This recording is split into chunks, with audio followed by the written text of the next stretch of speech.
back in your pantry now. We're gonna make soup, which is, you know, one of the easiest things you can make. Yes, I know you're against soup, so don't even try with me. You just called me out. I'm not a big soup fan, all right? Why? There's just something about it that makes me feel like I'm wasting my mouth. It's because it's not hearty enough.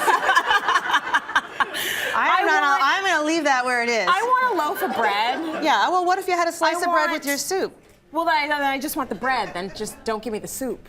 I think you're in the minority here. I think most people love soup. I don't know about that. Okay. I'm just saying. The other day I had because I was in a place where they only had soup and sandwiches. Also known as hell. And I had a red, like, Thai curry soup. Okay. And I liked it, okay? All right, good. So, okay. so I will eat soup, but, you know, the kids love it, and Leo loves it, and he makes it at home all the time, and they get a ton of vegetables, and I'm sitting there with my loaf of bread, because I don't want the soup. Yeah, well... What are you going to make? I'm going to make lentil soup. This is what I call my Hail Mary last minute, oh my God, soup. Okay. I used to work in a bakery that we did lunches, and it was the kind of place where, you know, there was always pots of soup on, and then every now and then you'd realize that you were about to run out of soup and the lunch rush was about to happen, and you'd go, oh my God, and I'd make this soup because it's super easy. It starts with just a little bit of onion. Yeah. There is no fire here, no fire. We got fire. A little bit of onion. Now, red lentils. Yeah, I've never tried those.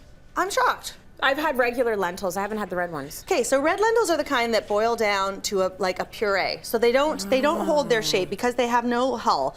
They are one of the cheapest things you can buy. When I was in university, I lived on rice and lentils because it's so inexpensive. So good for you, and they're so good for you. Yeah. You know, the folate, the fiber, where's Marilyn? She can fill in on all this kind of stuff.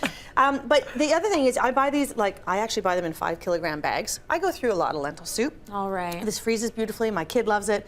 But you can buy them and they just last forever, and then you have them in your pantry. Okay, cool. So lentils go right in. On the lentils there. Listen, I love a lentil. If I could be a lentil, I would. If I could have another child, I would call it lentil. Did I go too far with that? No, you like the lentils. Okay, I like That's lentils. The feeling I get. And then to make this just a little bit heartier and actually to turn it into a big, very nutritious meal, I'm going to add a little handful of rice.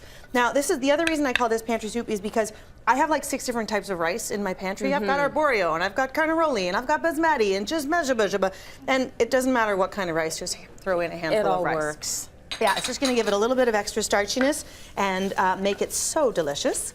And then to season this, really simple curry powder. You probably have curry powder in your pantry. Absolutely. Okay, I didn't know where to go with that. Yeah, all right, good. I'm glad we got there. Oh, it smells so good. And you can use curry paste if you have it in the fridge, but curry powder is really a great thing to have in the pantry. And in this day and age when you think, oh, I've got to go and get the spices and toast them and grind them myself, it's okay to just use pre-made, pre-mixed curry powder. If it's down to here in the bottle and you've had it for about 5 years, maybe not. Let's start again. Spend the $1.99. Yeah. Do it. Let's start again. Once again, lower the expectations.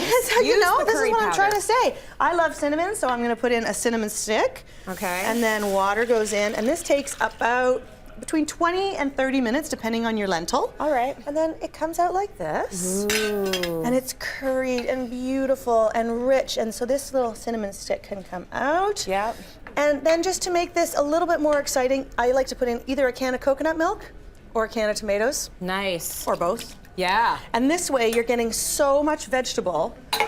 Again, it's like the spinach and the pasta. You're amping up the vegetable, so you're going to eat so much more vegetable, and the acidity and the sweetness of the tomato with the creamy richness of the lentil is pretty phenomenal. Almost sold here on this soup. I'm taking the recipe home with me. I think you're going to like it. You can find it online, though. That's cityline.ca. Always. I just sometimes steal them when I love them. Okay, listen, great tips today. Thank you, Bruce and Marilyn. Quick, come in here. Quick, say bye. Thank you.